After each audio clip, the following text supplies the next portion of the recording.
Mudanças climáticas rápidas podem desencadear diversas variações no ambiente marinho e provocar fenômenos naturais.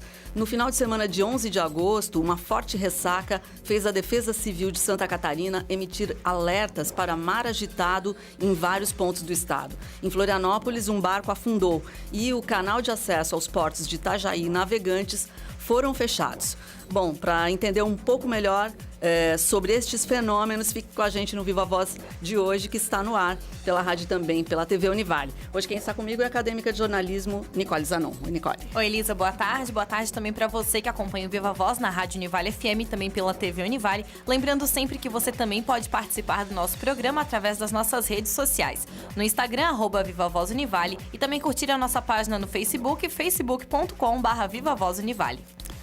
Bom, e hoje nós estamos recebendo o professor João Luiz Carvalho, oceanógrafo físico, diretor do Centro de Ciências Tecnológicas da Terra e do Mar, aqui da Univale. Obrigada pela presença, professor, bem-vindo. E eu que agradeço.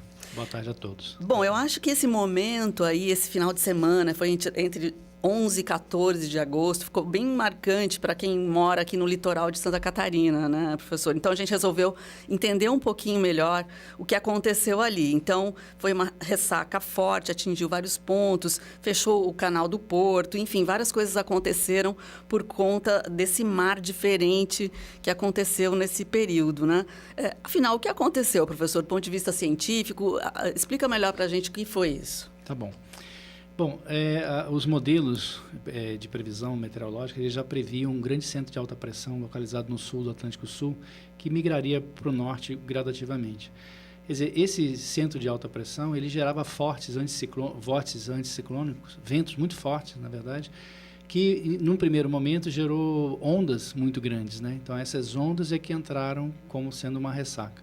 Mas na evolução do caminho desse centro de alta pressão, houve a formação de uma pista de vento vinda de norte muito forte, na verdade.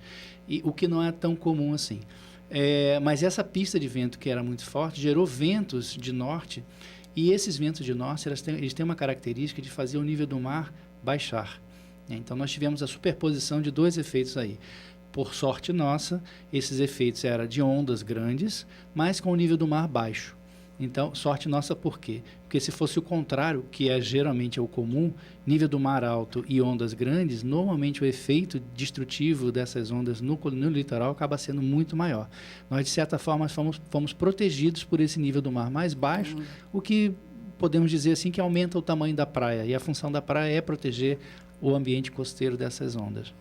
Professor, em uma entrevista para o Diário Catarinense, o responsável pela praticagem de Itajaí e também de Navegantes constatou que esse fenômeno ele poderia ser chamado de difração e que isso acontece quando a onda possui um tamanho suficiente para se estender pela costa. O que poderia causar com essa alteração? Bom, existe aí algumas confusões, na verdade, né? Quer dizer, essa difração não é o nome correto para esse fenômeno. A difração ela acontece quando a onda incide sobre uma ponta de um mole, sobre uma ponta de um costão, alguma coisa, e aí essa ponta acaba gerando uma onda em ambientes antes abrigados, na verdade, e aí causa problemas dentro de regiões portuárias e tal. Mas nesse caso em específico, nós tivemos o somatório desses dois efeitos, né, quer dizer, dessa grande onda que veio se propagando, por estar numa época de grande ressaca.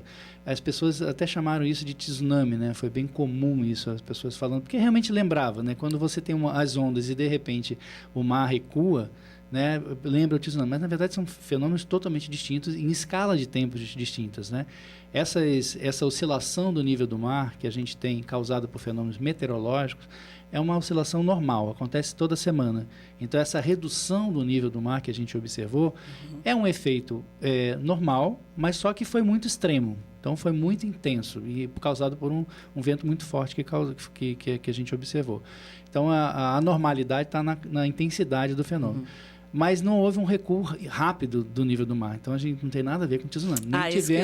Nem tivemos nada associado a tremor de terra, tal. Não tem nada a ver com tsunami. Entendi. Tsunami teria que haver uma mexida na terra. Normalmente, você tem terremoto em algum local do ambiente marinho, e aí esse terremoto então gera uma oscilação do nível do mar que se propaga. Essa característica de recuo, ela é fato, isso realmente acontece, mas não nessa escala de tempo, numa escala de tempo muito mais rápida, muito maior. Né? Quer dizer, normalmente de minutos, né, esse recuo do nível do mar num tsunami. Então, existe, porque é realmente o que a gente mais viu nas redes sociais mesmo, agora o mar saiu, daqui a pouco vai vir aquela onda e vamos ser atingidos por um tsunami, né? Existe possibilidade disso acontecer? Qual é a chance disso acontecer aqui na nossa região? Depende da intensidade. Por exemplo, os tsunamis que nós tivemos em 94, né, e os outros tsunamis que aconteceram, eles chegam aqui. Só que chegam numa intensidade muito pequena. Eles atravessam os oceanos inteiros e aí chegam aqui uma oscilação de 1 metro ou menos de 1 metro em 20 minutos, né? Então, eles chegam, mas chegam com uma intensidade mínima, não causam estrago nenhum. Talvez, assim, possam soltar algum barco, alguma coisa assim, mas nada mais do que isso. Nós temos possibilidade de tsunami, por exemplo, um efeito que possa acontecer no norte do Brasil, em função da região caribenha, que é possível acontecer terremotos e aí é possível acontecer tsunamis, e essa onda ir se propagando em direção ao norte do Brasil, só que são regiões menos habitadas também, então é um efeito que não vai ser muito sentido, né? Então não temos grandes riscos de acontecer aqui. Entendi. Professor, e essa alteração constante, né, do nível do mar, ela pode ser prejudicial aos seres marinhos e quais são os impactos? Não, pode eventualmente alguma ressaca, alguma coisa, fazer um animal chegar num local onde não chegava antes, tá? Mas eles estão acostumados, na verdade, né? Os seres marinhos eles são adaptados a isso. Isso acontece sempre, né? Nós temos, numa situação normal, esse vento que sopra de norte, ele fica... os ventos de norte são associados a bom tempo. Depois, quando uma frente fria se aproxima e passa, né, os ventos de sul são associados aos maus tempos, mas fica essa luta entre os ventos de norte e vento de sul. Isso é normal acontecer com a passagem de frente fria. E os ventos de sul, eles jogam a água em direção à costa, e os ventos de norte retiram a água da costa. Então, essa oscilação que acontece no nível do mar, da ordem mais ou menos de 80 centímetros, podemos dizer assim, ela se soma ao efeito da maré, que é a maré lunar e solar que acontece, a maré astronômica que a gente chama, né? Essa maré é causada pela atração dos astros e pela atração que existe entre a Terra e a Lua. As duas giram em torno de um centro de massa comum, e somado isso à atração dos astros é que causa a maré. Exatamente, era essa a pergunta. Né? Então, existe uma relação com as fases da Lua também, ou não? São dois fenômenos distintos que acontecem ao mesmo tempo. Um relacionado ao vento que sopra, né? E o outro relacionado com a atração gravitacional da Lua e do Sol. Né? Um é previsível, a atração gravitacional é previsível, a gente consegue prever, tanto é que nós temos as tábuas de marés, né? E a outra não, é causado por vento, a gente não tem como prever num período de tempo muito longo. Né? E que relação que isso tem, então, com o aquecimento global, professor? Nós temos, é possível que esses eventos extremos, eles estejam aumentando em função a gente chama o aquecimento global e mudanças climáticas, né?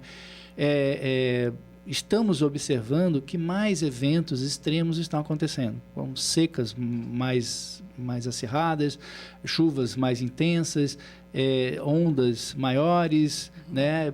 Isso a gente tem observado. É possível que tenha relação. A gente ainda não tem um cenário muito bem definido no ambiente marinho para poder chegar a conclusões efetivas, né?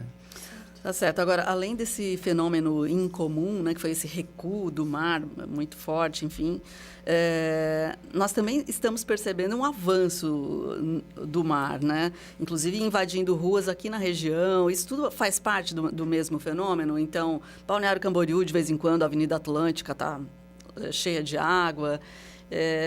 Quais são, como compreender, né? É exatamente o mesmo fenômeno. Quer dizer, o caso da Avenida Atlântica sendo invadida é o caso de um vento de sul soprando, né? Junto com ondas de leste ou de sul também, Então, a onda ela acaba atingindo um nível mais alto, porque o vento de sul faz com que o nível do mar se eleve junto à costa.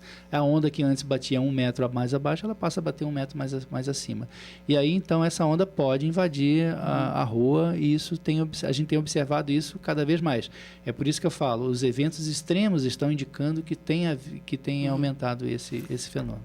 Agora, eu fico pensando assim, de que maneira a ciência e a tecnologia pode ajudar enfim, conduzir esses fenômenos de uma maneira menos impactante para nós, né? Para a vida humana, e, enfim, não só humana. Eu fico pensando sempre no Japão, que é sempre exemplo de tecnologia em relação a terremotos e tudo mais. O que se tem em relação a essas questões, professor? Vamos separar essa pergunta em duas, né? Nós temos uma que é a previsão. Hoje, os modelos meteorológicos, os modelos oceanográficos são extremamente precisos, né? Então, a ciência colaborou muito com isso, né? Hoje, praticamente, a previsão, ela é muito, quase sempre é observada 2 dias depois da previsão que é feita. E isso ajuda a se proteger. Por outro lado, temos as obras costeiras que podemos fazer para nos defender, né? Então, cada vez mais também, essas obras são cada vez mais necessárias, né? E mais pessoas estão estudando também que tipo de obra se pode fazer para proteger o ambiente, qual é a melhor maneira de se trabalhar para se prever, para evitar que aconteçam esses grandes acidentes, né? Isso também tem acontecido bastante no mundo todo, né? Então, é uma área de estudos forte na oceanografia. Sim, sem dúvida, é bastante forte e cada vez mais, né? A gente está atento a essas mudanças todas e o que nós temos que fazer. Quer dizer, hoje as obras costeiras, elas vão ser extremamente importantes daqui para frente, primeiro por causa das mudanças climáticas. Se a gente imaginar que todas as obras costeiras, elas vão ter que ser reforçadas ou refeitas e novas vão ter que ser construídas, né? Então, isso é um fato. Professor, você falava ali em questão da previsão, né? Mas como é que é feito esse monitoramento para saber quando vai acontecer um fenômeno como esse? E até quantos dias é possível prever? Nós temos esses modelos, né, que a gente vê em site de meteorologia, até esses sites de surf que a gente vê, o modelo de onda e tal. Eles, na verdade, são modelos que, a partir de modelos de ventos, modelos globais que a NOAA produz, né, a americana, e são computadores enormes que trabalham 24 horas por dia e eles estão o tempo todo fazendo previsões e sendo alimentados por dados medidos, né? Então, é o que a gente chama de reanálise. Então, à medida que você está os computadores estão fazendo os cálculos para a previsão, os dados estão chegando do mundo inteiro e estão retroalimentando esses modelos para torná-los cada vez mais eficientes. Por isso, obviamente, temos também um entendimento maior da meteorologia, principalmente junto com a oceanografia, né? Então, o mar e o oceano se entende muito melhor hoje, esse comportamento conjunto dos dois. E todo esse referencial teórico que foi gerado nas últimas 3, 4 décadas, acabam sendo incorporados dentro dos modelos e aí gerando previsões mais precisas. Então, hoje, a gente consegue fazer uma previsão muito boa, assim, até 3 dias no máximo. Mais do que isso, a gente começa... É uma previsão, mas ela tem que ser alimentada continuamente para a gente poder ter reavaliada, exatamente. Mas isso tem funcionado bem, assim. É uma realidade que a gente hoje... Quem lembra da previsão antigamente, às vezes você falava em 50% de acerto, né? Outra coisa, 50% de acerto, se a pessoa chutar, ela às vezes acerta mais do que... Mas hoje não, hoje a previsão é muito boa, é excelente. Bacana. Vamos fazer um intervalinho? Isso aí, intervalinho, já voltamos com o Viva Voz.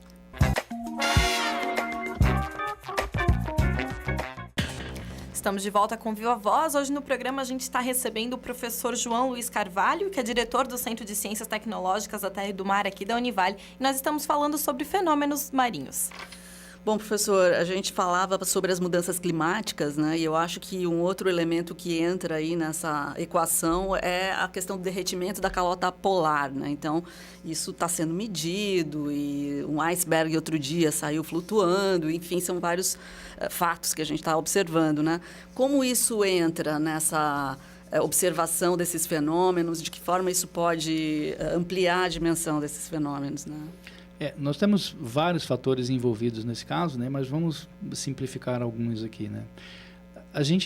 Uma das coisas que acontece, que é o que todo mundo fala, é a elevação do nível do mar. Quer dizer, nós estamos colocando água no ambiente marinho. E isso, obviamente, o nível do mar aumenta. É uma questão que se espera. Mas uma questão importantíssima, né, que realmente afeta bastante, ou afetará bastante o clima, é o fato que essa água que está sendo adicionada ao mar é uma água doce, né, que mistura com a água salgada e diminui a densidade da água do mar. Nós temos nos oceanos, as águas que circulam pelo oceano, elas circulam mais ou menos como se fossem esteiras, né, rolantes, assim. A água, ela forma um grande rio gigantesco que transporta a água pelos oceanos. E o que faz essa movimentação é a salinidade e a temperatura da água do mar. Então, salinidades maiores fazem com que a água fique mais pesada e ela afunde. E essa água que afunda empurra a outra água e aí continua esse movimento. Se nós estamos adicionando, se as geleiras derretendo, né, elas estão adicionando água doce, ela interrompe esse processo. E aí essas esteiras tendem a parar. E aí as consequências para o clima do planeta são terríveis, né? Esse é o grande medo que a gente vive hoje em dia.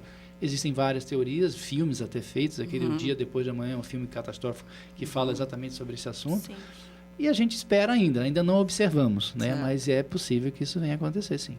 Professor, e aqui dentro do curso de Oceanografia na Univale, né? Como que é acompanhado todos esses fenômenos, esses estudos? Existem alguns projetos aqui da Univale? Nós temos o Laboratório de Climatologia, né, que faz isso continuamente. Obviamente, querendo fazer previsões, mas aí de curto prazo, né, tal. E a gente tem, hoje existem muitas bases de dados mundiais, que são dados que a gente consegue na internet facilmente, são dados oficiais, são dados muito bem coletados, muito bem gerados, e a gente tem, os nossos trabalhos diários passam, isso é quase que uma rotina hoje em dia já, né? A gente consulta bastante essas informações. Não temos, assim, de forma, tentando estudar o ambiente mundial, vamos dizer assim, as mudanças climáticas propriamente dito, a gente não tem instrumentos instalados para isso. Mas o mundo todo tem, e esses dados hoje são compartilhados, né? Então a gente tem acesso a essas informações e pode produzir conhecimento a partir dessas informações que são geradas por outrem, né? Não necessariamente a gente. Perfeito. Aliás, professor, você também leciona algumas disciplinas, né, no curso de Oceanografia. Pode falar para a gente quais são? Eu leciono dinâmica dos oceanos, né, que basicamente é uma mecânica dos fluidos que é aplicada aos oceanos. E leciono também análise de séries temporais, é uma ferramenta que permite a gente estudar esses fenômenos. E ensinei também, há um tempo atrás, ondas e marés, né, que é outra cadeira que o curso de oceanografia possui. Bacana. E já que a gente está falando do curso, né, um pouquinho, como é que está o mercado de trabalho? Quais são as principais áreas de interesse nesse momento para quem está estudando oceanografia?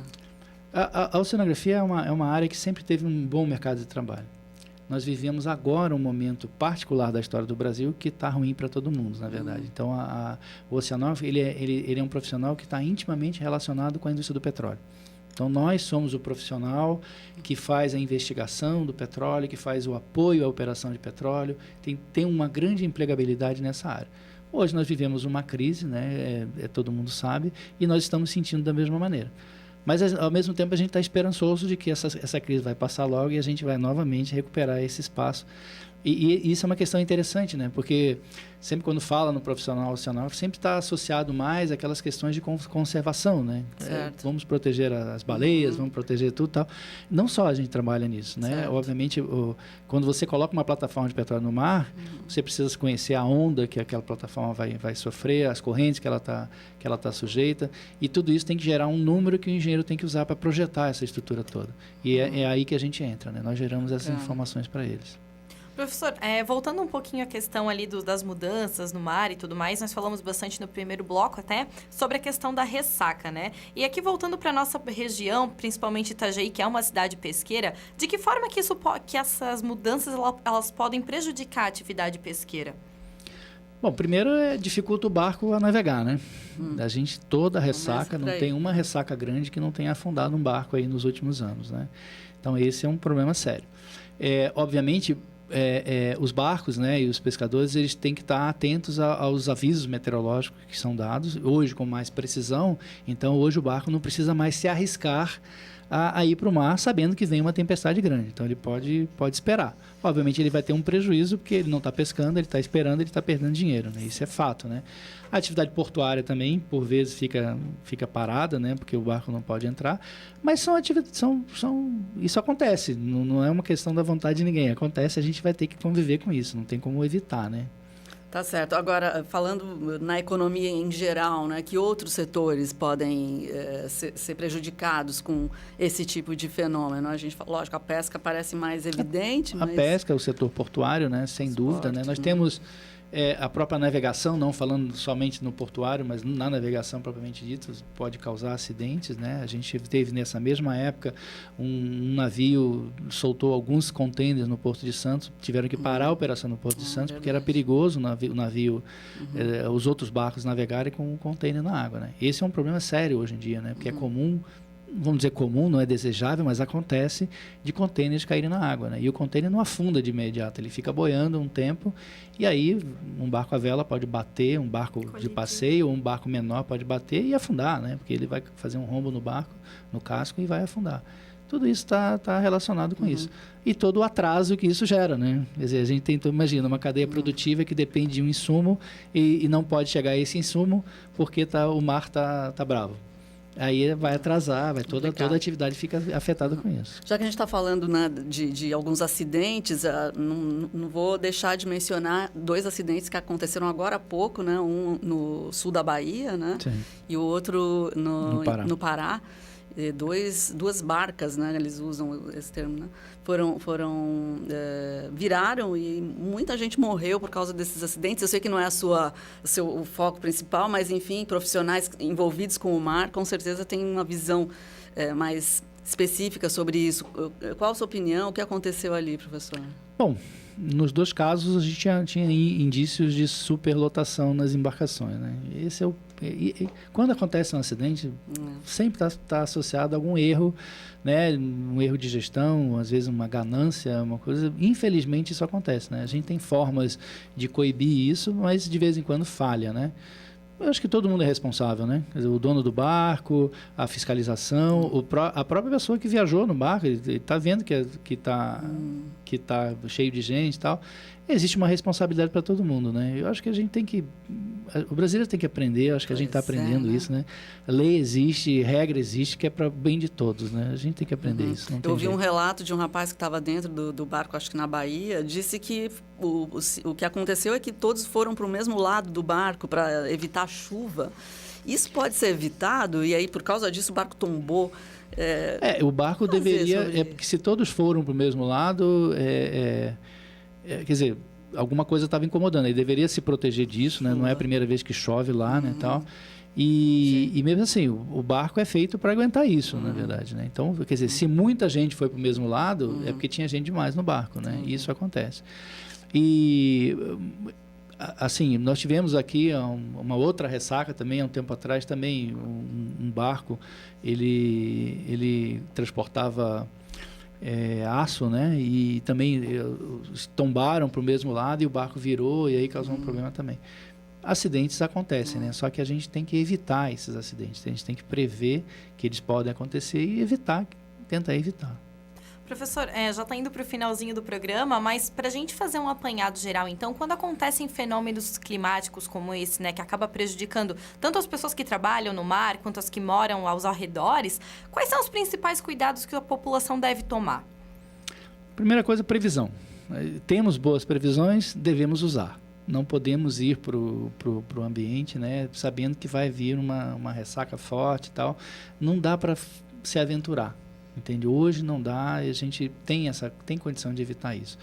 Obviamente as regras de segurança, né, são para todos, né? Quem vai para o mar tem que obedecer regras de segurança, não tem como.